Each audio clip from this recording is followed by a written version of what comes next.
Welcome back, everyone. We're diving deep today, and this one's all about strategy. It's a classic, really. Yeah, it is. We're talking Porter's Five Forces. Ever heard of it? Oh, I'm sure many of our listeners have. Yeah. But even if not, it's It's like a cheat sheet. sort of, yeah. Yeah. It helps you understand why some industries are just money magnets, you know? While others are like constantly struggling, and it's not always obvious why, right? Right. Our source for this deep dive, Harvard Business Review, so you know it's the good stuff. The OG. So force #1, threat of new entrants. Imagine you want to start a business. Okay, I'm imagining. What makes it hard to break into a specific industry? Well, some industries, they have these massive built-in advantages. Think Intel. Oh, yeah, those chip factories they have are insane. Exactly. Economies of scale, the article calls it. They crank out chips so cheaply, it's almost impossible to compete. Like, you can't just set up shop next door and undercut them. Nope. Then there's what they call demand-side benefits of scale. eBay's a good example. Because everyone goes there to buy and sell. Exactly. More sellers attract more buyers, and around it goes. A newcomer. Tough to break in. Makes sense. The article also talked about switching costs. Ugh, I hate those. Oh, tell me about it. Changing phone plans, internet providers. Businesses feel it even more, though, right? Oh, absolutely. The article used SAP as an example, the software company. Once a company's all in on SAP, they're in. Stuck, basically. Pretty much. Hmm. Switching would be so expensive, retraining everyone, redoing systems. Nightmare. So those switching costs, they act like a barrier, right? A huge one. Yeah. Keeps those new companies out. But some get clever, like Target. Oh, yeah. Instead of trying to compete in malls with, like, Macy's and all that. They went standalone. Whole different shopping experience. Incumbent advantages, the article calls those, right? Yep. Things established companies already have that are hard to copy. Brand recognition, loyal customers. So it's not always about having the most money or the newest tech, is it? Nope. Sometimes it's about finding that angle, exploiting a weakness. Or, as you said, creating a whole different experience. Can't forget about the government, though. Oh, right. They can make it easy or hard to start a business, depending on the industry. All those permits and regulations. Exactly. Healthcare, energy. Tough to get in if they don't want you to. Makes you appreciate the ones who do make it, huh? Okay, so we've seen how tough it can be to start a business. Yeah. But what about staying in the game? Let's talk suppliers. There's always this tension, right? Oh, big time. Like a constant negotiation. That's force #2. Bargaining power of suppliers. And a strong supplier can really make things difficult. For sure. Think about PC makers and, Microsoft. With Windows. Yeah. They need that operating system. Not a lot of other choices. You're kind of at their mercy then. Basically. And remember those switching costs? They work both ways. Oh, no. So it's like if a company relies on special equipment or software, And it's from one supplier. you're stuck again. Yep. Like that cable company you can't get rid of, even if their service is terrible. Ugh. And if that supplier's got a unique product, forget it. They're in control. Like drug companies with patented meds. No competition, they set the price. Wow. And then there's, what was it called? When a supplier's like, I can do this myself. Threat of forward integration. They become your competitor. That's got to be intimidating. Actually, this whole supplier power thing probably explains why we see so many price hikes. Oh, for sure. If there's only a few big suppliers and not much competition, They can kind of do what they want. yeah, tough spot for the companies buying from them. Okay, so we've done suppliers, but what about the flip side? The buyers. Sometimes WE have the power, right? Oh, absolutely. That's force #3 coming up. Bargaining power of buyers. Think Walmart, right? They're so big they basically get to tell suppliers what to do. Like, here's what we'll pay, take it or leave it. It must be nice to have that kind of clout. But it's not always about size, is it? Even regular buyers have some power. Yeah, definitely. Yeah. Especially when products are, basically the same across the board. Like office supplies or medicine, generic stuff. Yep. Easy to compare, easy to find a cheaper option, no loyalty there. It's like booking flights, right? You just go for the cheapest one. Exactly. Low switching costs. And then there's that other thing. Kind of the reverse of what suppliers do. Where the BYR's like, I'll make this myself. Threat of backward integration. Right. I was reading about how some car companies are doing that with electric car batteries. Makes sense. They're thinking, why rely on someone else when we could control it ourselves? So it's all about that power shift, isn't it? Suppliers, buyers, everyone jockeying for position. It's a game. And you got to know the rules to play it well. Makes you think twice about those bulk discounts, huh? But there's another force out there, one that's not always so obvious. Ah, yes. The sneaky one? Force #4. Threat of substitute products or services. Substitutes. That's like if I can't get this, I'll just get that instead, right? Kinda. But it's deeper than that. It's not just about direct competitors. It's about the need your product fulfills. Okay, I think I see what you mean. It's not just Coke versus Pepsi. Right. Sometimes a glass of water can substitute for that soda. Or, the article had this funny example. Hit me with it. A necktie and a power tool as Father's Day gifts. Huh. Okay, but I guess they both kind of solve the same problem. Exactly. Getting dad a present. Yeah. Now, how does this affect competition? Let's say you sell a fancy coffee maker. Okay, I'm selling coffee makers. If your price gets too high, suddenly a French press looks pretty good to the customer. We're just making coffee the old-fashioned way. Right. They're thinking, do I really need all those bells and whistles? So even if my product is awesome, those substitutes keep me in check. Exactly. Two big things the article mentioned. Yeah. Price performance of the substitute. Got it. And switching costs. If it's cheap and easy to go with the substitute, you got to watch out. Like what happened to video rental stores when Netflix came along? Oof. Yeah, nobody wants to leave the couch anymore. Speaking of competition, time for the main event, right? Let's do it. Force #5. Rivalry among existing competitors. Now, this is where things get interesting. Oh, this is where the sparks fly. But rivalry, it can be good or bad for profits. Really? I always thought it was just like all-out war. Sometimes it says, but sometimes it pushes everyone to be better. Makes sense. So what determines if it's good or bad rivalry?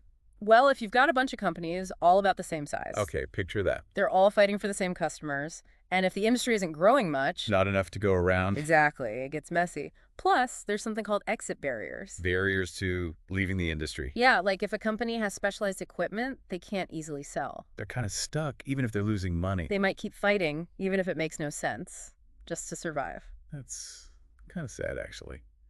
And then there's a price war thing. Oh, price wars. Brutal. Especially when products are basically identical, and it costs a lot to make them. Airlines are notorious for that, right? Those crazy cheap fares. They got to fill those seats, even if they barely make a profit. Yeah. But the article said not all rivalry is bad. Wait, really? There's a good way to fight? Instead of slashing prices, you can compete on other stuff. Yeah. Features, quality, service. Like, our product's more expensive, but it's also way better. Exactly. You got to give people a reason to choose you, besides just being the cheapest. Okay, so it's like a friendly competition instead of deathmatch. That's the idea. Everyone wins in the end, including the customers. I like that way of thinking. So we've got these 5 forces, and we've seen how each one works. Yep. But here's the thing that gets me. Industries change, right? It's not like you analyze it once and you're done. Oh, you are so right. It's constant evolution. Those forces, they're always in motion. Like a river, always flowing, changing course. Perfect analogy. And those changes, they create opportunities and dangers. So how do those forces actually shift over time? What do we need to watch out for? Let's start with the threat of new entrants. Those barriers we talked about. Economies of scale, all that. They can rise or fall. For example, a patent expiring. Suddenly, new companies can jump in. Like the gates just swung open. Exactly. The article mentioned Merck, the drug company, when their patent for Zocor expired. I remember that. Cholesterol drug, right? Yep. Tons of generic versions popped up.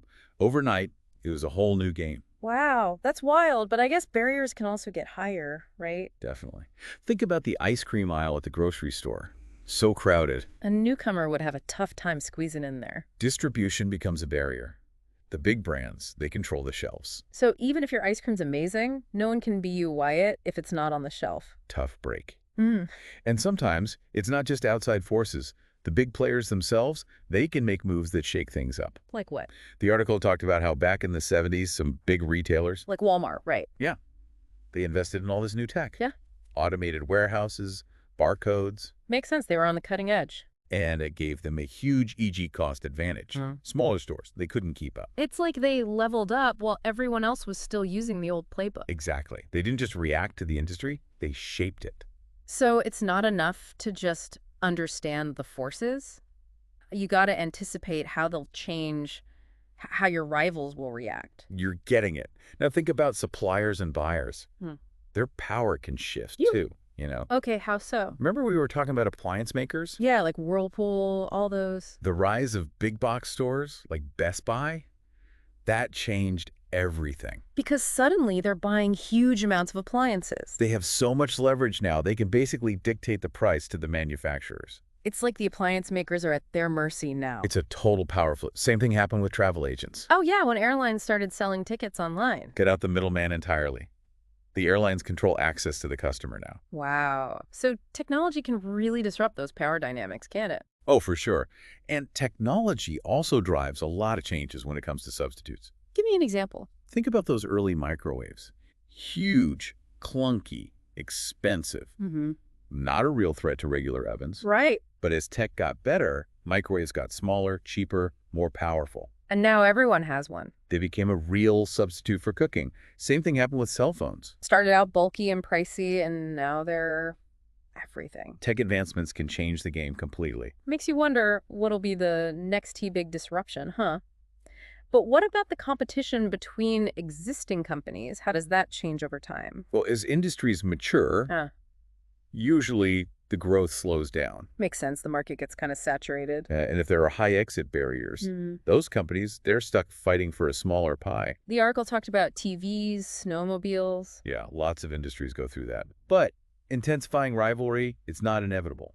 There's a way to avoid it. Sometimes. The article gave the example of casinos in the U.S. Interesting example. Lots of competition, but they've done a good job of differentiating themselves. Offering different experiences, targeting different types of customers. Exactly. Instead of just fighting over the same customers, they kind of expanded the market. I see. So there's more to go around for everyone. That's the goal. Mergers and acquisitions can play a role too. Sometimes companies merge to eliminate a competitor, right? Can be, yeah. But sometimes it's about gaining new capabilities or expanding into a new market. Like joining forces to become stronger? Exactly. But the article pointed out consolidation. Sometimes it leads to less choice for the customer. And maybe higher prices if there's less competition. Right, it's a trade-off. So you got to analyze all these factors, see how they interact. It's not simple. Definitely not. But hey, if it was easy, everyone would be a business genius, right? Sure that. Yeah. Porter's 5 forces, huh? You really dug into this one. It's amazing how much goes into analyzing an industry. Yeah, there's so much more to it than meets the eye, right? Definitely.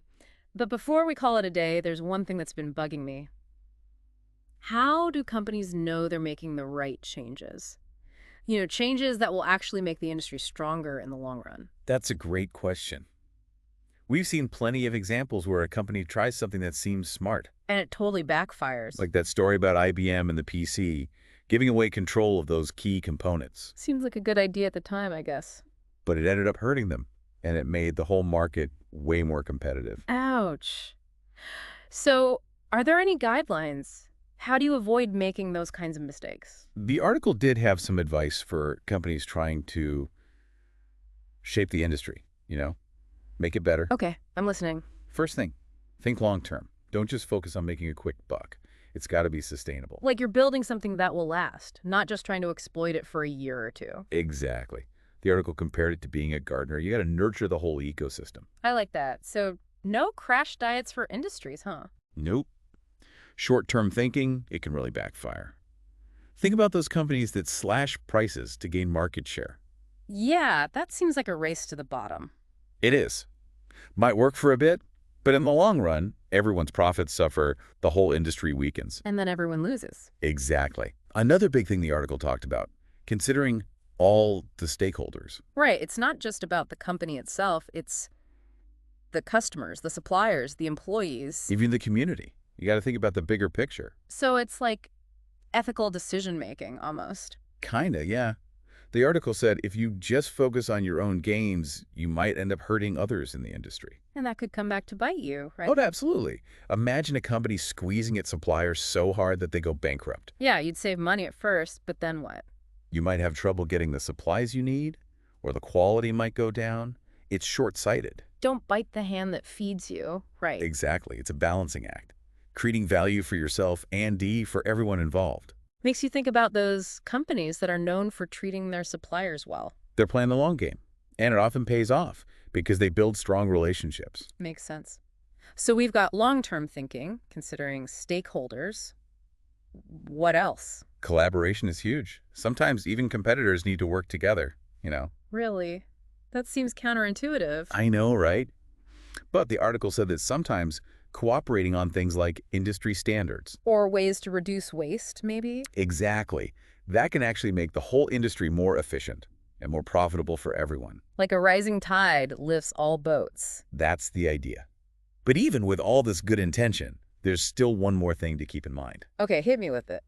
You got to anticipate how your competitors will react to any changes you make. Right, because they're not just going to sit there and take it. Exactly. It's a game of strategy. You got to think several moves ahead, like chess. So, what might seem like a good move could backfire if your rivals decide to, like, retaliate. Yep.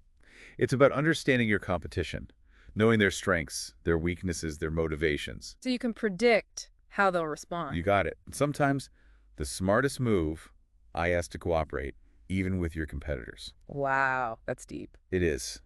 But the main takeaway here is you got to keep your eyes open. Industries are constantly changing. No resting on your laurels. Nope. New tech, new consumer trends, new regulations. You got to be ready to adapt. It's like sailing, right? You're always adjusting to the wind and the currents. Perfect analogy. Well, I think we've sailed pretty far with this deep dive into Porter's 5 forces. It's been quite a voyage. I agree. It's such a valuable framework for understanding how businesses and industries work. And not just for business people either. Right. Anyone can use these ideas to think more strategically about the world around them. So, to our listeners out there, we challenge you. Pick an industry that interests you, maybe one you work in. And apply Porter's 5 forces. What are the main forces at play? How are they changing? What are the opportunities? The threats? And how can companies adapt to thrive in that environment? We'd love to hear what you come up with. But for now, we're going to drop anchor on this deep dive. Thanks for joining us. Until next time.